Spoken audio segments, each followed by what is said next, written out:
تو ناظرین السلام علیکم ورحمۃ اللہ وبرکاتہ۔ آج کا بیان حضرت سید امین القادری کا بیان رہے گا کہ مسلمانوں کو آج جو دنیا میں پریشان کیا جا رہا ہے وہ کس لیے کیا جا رہا ہے، کیوں کیا جا رہا ہے، اور اسے ہم کیسے دور کر سکتے ہیں، اس سے ہم کیسے بچ سکتے ہیں۔ تو پورا بیان ضرور سنیں اور اس پر اللہ سے دعا کریں کہ اللہ ہمیں عمل بھی کرنے کی توفیق عطا فرمائے۔ تو چلیے بیان شروع کرتے ہیں۔ حج زکات کی یہ خوبصورت عمارت تمہیں نظر آ رہی ہے، اس میں رسول اللہ نے 3 مہینے تک گھر میں چولہا نہیں جلایا۔ 3 مہینہ کس کو کہتے ہیں؟ اللہ اکبر! اگر واقعی عشق رسول سینوں میں زندہ ہے تو تھوڑی دیر کے لیے تصور کرو، ہم تو 3 ٹائم پیٹ بھر کے کھاتے ہیں اور موج مستی کرتے ہیں، جرائم کرتے ہیں، گناہ کرتے ہیں۔ سوچو، جس نے اللہ کے دین کی شمع کو جب جلانے کے لیے گھر کے چولہے بجھا دیے، اس رسول کے دل پہ کیا گزرتی ہوگی جب حضور کا کوئی امتی گناہ کرتا ہوگا۔ آج مسلمان کتنی سادگی سے کہتا ہے، مولانا ہم لٹ رہے ہیں، ہم پٹ رہے ہیں، ہم تباہ ہو رہے ہیں، ہم برباد ہو رہے ہیں۔ میں ایک وجہ بیان کروں، جو قوم قبر انور میں اپنا نبی کا دل دکھائے وہ قوم لٹے گی نہیں تو کون لٹے گا، وہ قوم پٹے گی نہیں تو کون پٹے گا، وہ قوم تباہ نہ ہوگی تو کون تباہ ہوگا، وہ قوم برباد نہ ہوگی تو کون برباد ہوگا۔ لوگ کہتے ہیں کاش حضرت سلیمان علیہ السلام کی دنیا میں حکومت ہوتی تو آج کیا دن ہوتے۔ میں آپ سے کہوں، اگر فرعون کی حکومت نہ بھی ہوتی اور حضرت سلیمان کی حکومت آج ہوتی تو آپ کو بتاؤں آپ کے ساتھ وہی کچھ کیا جاتا جس کے آپ مستحق ہے۔ کیوں؟ اللہ کو یہ کب گوارا ہے کہ اس کے محبوب کا دل ایک دن میں ہزاروں بار تم چھلنی کرو اور اللہ تم پر رحمتوں کی برسات برسائے، رحمتوں کی برکھا برسائے۔ مسلمانوں یاد رکھنا، دنیا میں جو ہوتا ہے اللہ کی مرضی کے بغیر نہیں ہوتا۔ آج ہمارے گھروں سے دھواں نہ اٹھتا اگر ہم حضور کا دل نہ دکھاتے۔ ماں کا جو دل دکھائے، مرتے وقت اس کی زبان پہ کلمہ نہیں آتا، ماں کا جو دل دکھائے وہ دنیا میں ذلیل ہوتا ہے۔ جب ماں کا دل دکھانے والے کا انجام یہ ہے تو رسول اللہ کا دل جو قبر انور میں دکھاتے ہیں، اپنے آپ میں ڈوب کر سوچو ایک دن میں کتنی مرتبہ میرے نبی کا دل دکھاتے ہو۔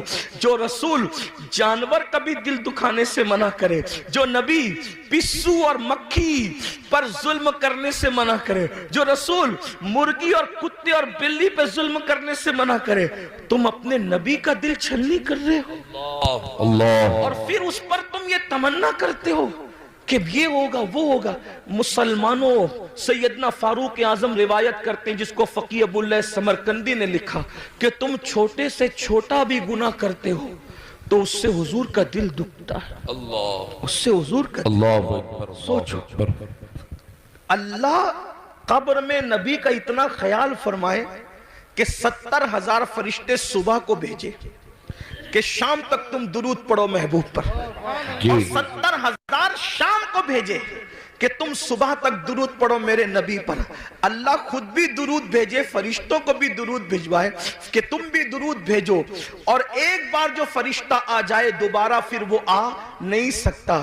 اور ہم کیا بھیج رہے ہیں؟ زنا کے تیر، داڑھی مڈا کر تیر، گانے سن کر تیر، عورتوں پہ ظلم کر کے تیر، گناہوں کو کر کے تیر۔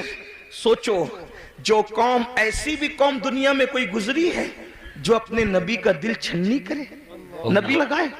سوچو، وہ دل، جس دل کا خیال قدرت کو اتنا ہے کہ صرف نظریں اٹھ جائے حسرت سے تو اللہ قبلہ بدل دے اور بتا دے کہ میں بے نیاز ہو کر تیری خوشی کے لیے قبلہ بدل سکتا ہوں، تو وہ بے نیاز ہو کر قبلہ بدل دے اور ہم مجبور اور غلام ہو کر اپنی زندگی نہیں بدل سکتے، زندگی میں تبدیلی نہیں لا سکتے۔ ہزاروں کی محفلیں جمع ہو رہی ہے تقریر سننے کے لیے، زندگی بدلنے کتنے آ رہے ہیں، زندگی تبدیل کرنے کتنے آ رہے ہیں۔ بس اتنا ہی عرض کرنا چاہتا ہوں، یہی تو ہمارا رونا ہے کہ ہم سب کے دل کا خیال کرتے ہیں۔ دکان بند کر کے شادی میں کیوں جا رہے ہو پتہ ہے؟ یار دوست کے بیٹے کی شادی ہے، میرا یار ناراض نہ ہو جائے۔ سمدھی کے گھر دکان بند کر کے میت میں اس لیے جا رہے ہو، یار میرے سمدھی کے باپ کی میت ہے، کہیں وہ ناراض نہ ہو جائے۔ سمدھی کی خوشی کے لیے دکان بند ہو سکتی ہے، دوست کی خوشی کے لیے دکان بند ہو سکتی ہے، رسول اللہ کی خوشی کے لیے